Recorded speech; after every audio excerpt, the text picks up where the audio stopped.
Okay, this is my upper B day, or the other upper day that I perform. I go back and forth between the two. This one's going to be back first, then chest, and then the other one is chest first, then back. Chest supported row is the first movement here. Very stable and more of an upper back bias because of the angle of pull that I have, and then also the pronated grip. When you're thinking about the angle of pull, just think about the way that the elbows are going. Since my elbows are going more in line with my shoulders or at that 45 degree, it's going to be more upper back bias compared to the next movement. I would recommend using wrist straps. You don't want to be limited by your forearm strength. And now with this one, with the angle of pull, you can see my elbows are coming down towards my sides a little bit more. They're a little bit closer to my sides, so this is going to be more of a lat bias. Also, the grip, again, going for a more neutral grip comparative to a pronated grip, that's also going to help with biasing the lats. With this one, I had to hook my feet underneath the machine to try and keep myself stable because this one doesn't have those pads for your quads that the pull-down machines usually do. As you can see, there's nothing like holding my quads in place, so that's why I said stable-ish for this one.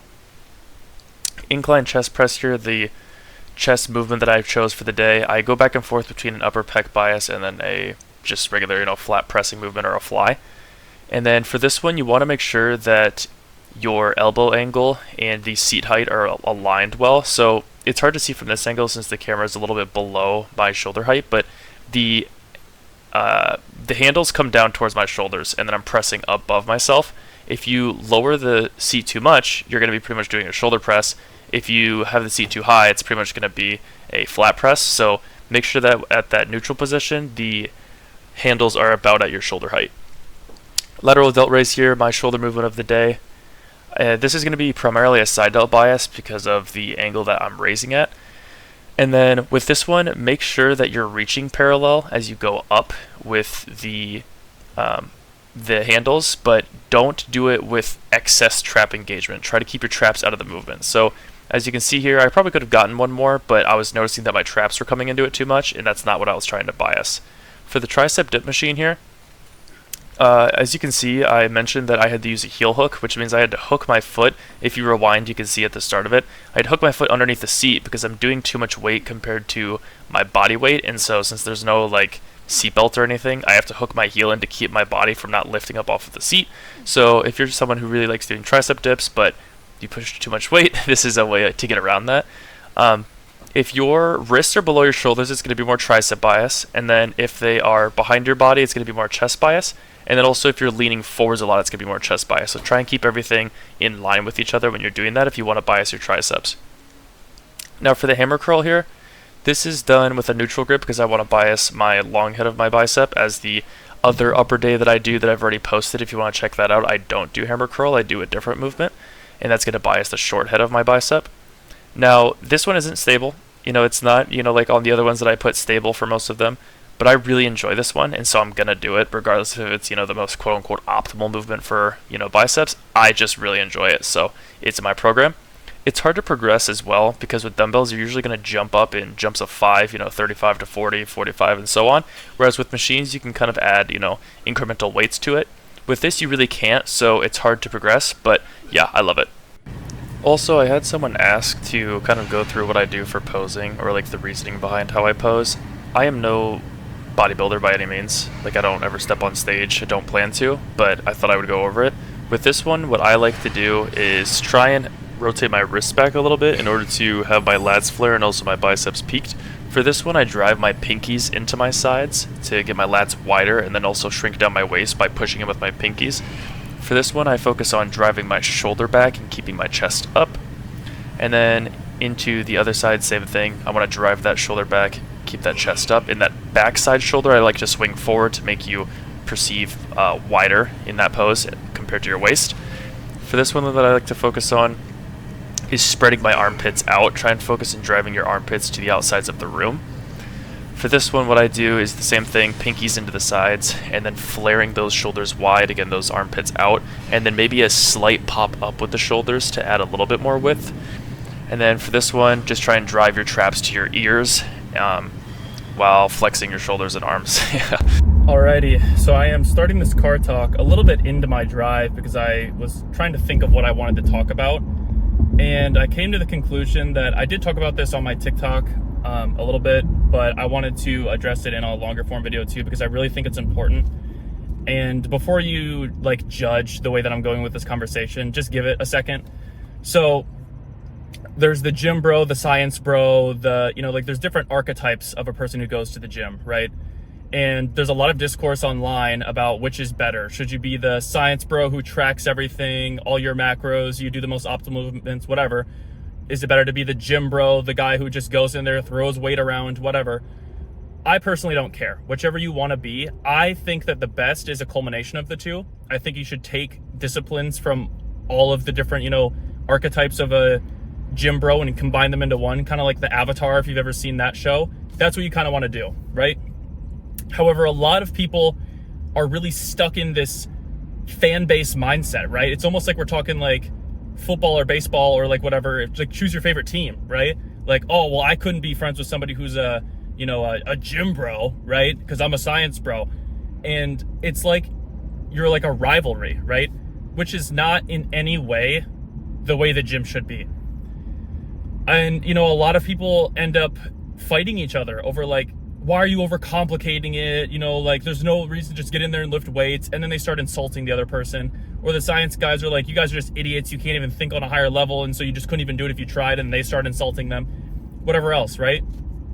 But one takeaway that I want you to think about is, why did everyone get into the gym? Everyone has their own different reasonings, right? But for the most part, it boils down to you didn't like the way you looked. Some people do it only for like the mental benefits, 100%. But for the most part, people who get into the gym didn't like the way they looked. And so when people get mad at each other in the gym community and the thing that they resort to insulting about the other person is their physical appearance, I'm like, what's the point?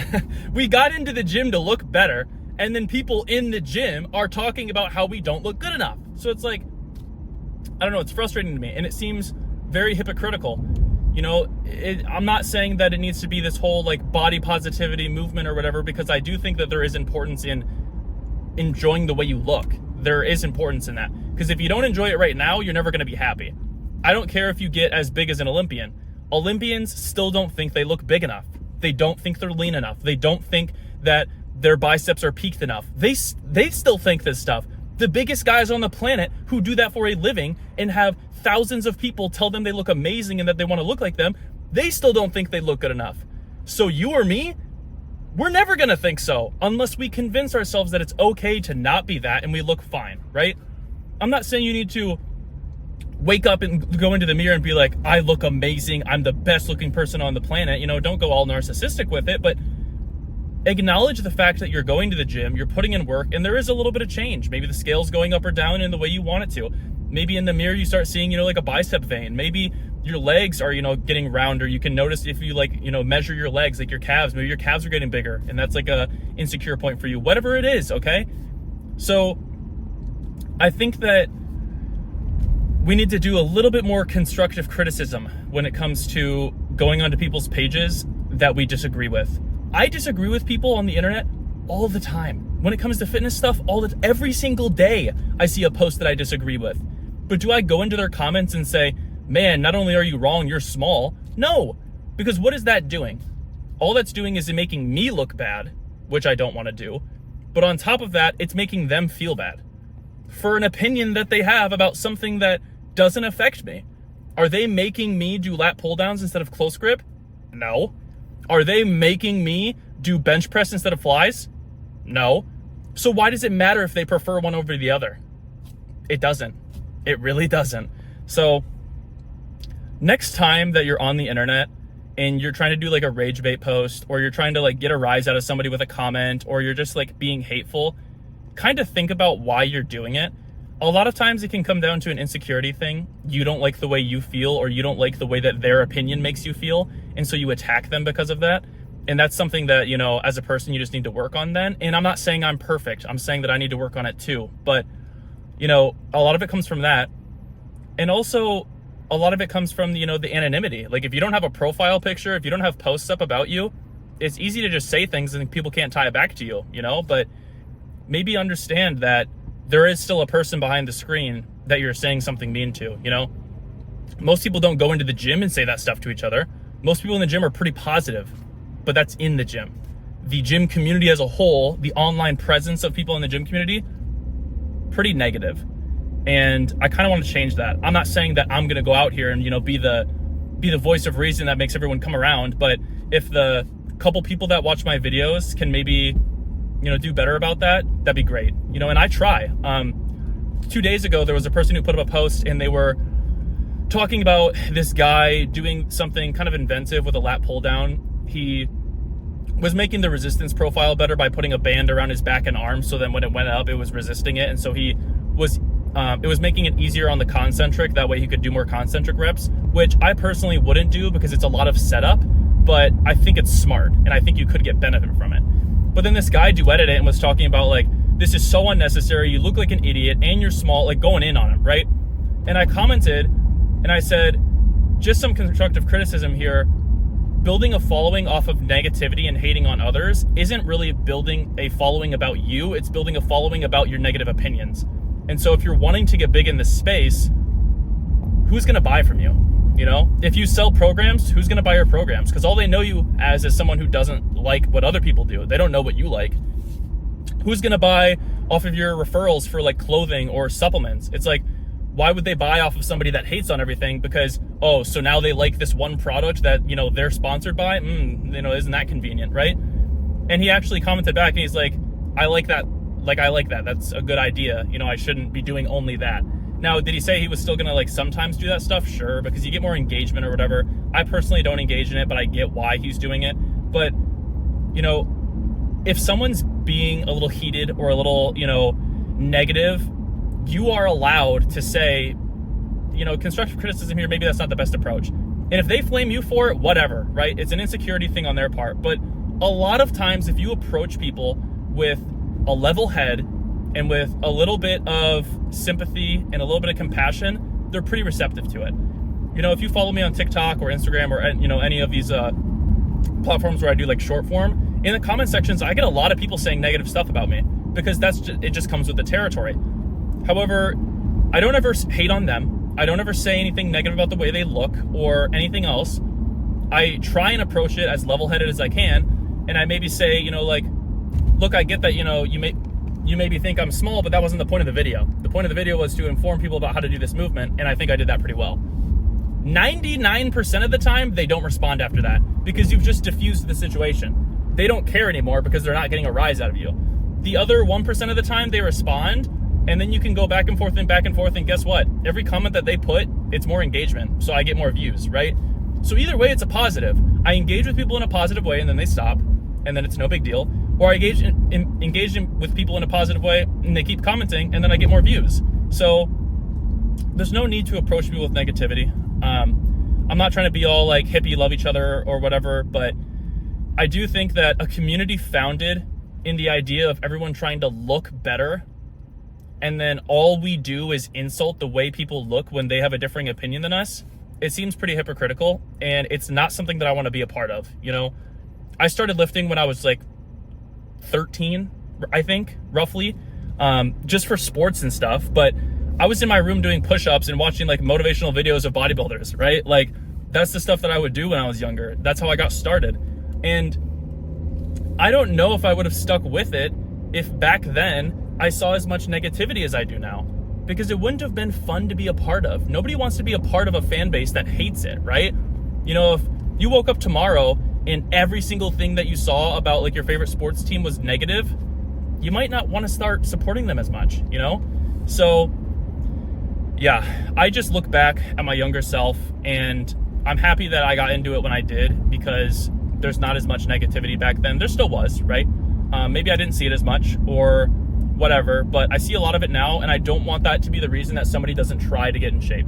I don't want them to try posting themselves at a young age, 12, 13, 14, you know, their workouts, and people being negative to them and then they stop. I don't want that to be the reason that they stop, because I can take the criticism, right? If you got negativity, point it at me. Don't point it at that kid. You know, let them get started. Let them try to build a following. Let them try to post about things that they're passionate about, you know?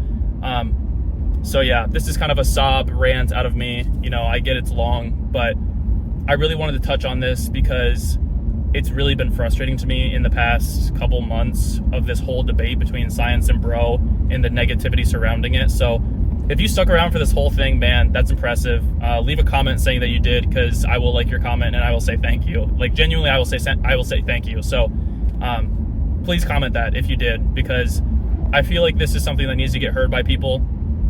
I know I didn't maybe word it in the most fluent way, but I've been rambling for 10 minutes. So yeah, thank you to everyone who watches my videos. You know, I appreciate that for the most part. I get mainly positive comments, especially on YouTube. You guys are really supportive compared to the other platforms. So thank you to you guys. You know, I don't make any money off of this or anything, you know, posting these. I just do it because people enjoy it and I enjoy it. So I appreciate any positivity that comes from it, or that it motivates you guys. So yeah, I'm gonna stick with it. You guys stick to hitting the gym. I appreciate you watching my videos. Like, subscribe, don't miss out on my other videos. Turn that notification bell on, because they don't usually let you know whenever I post. YouTube's weird about that, but yeah. Today is Monday, so if you're seeing this on Tuesday when I post it, have a good Tuesday.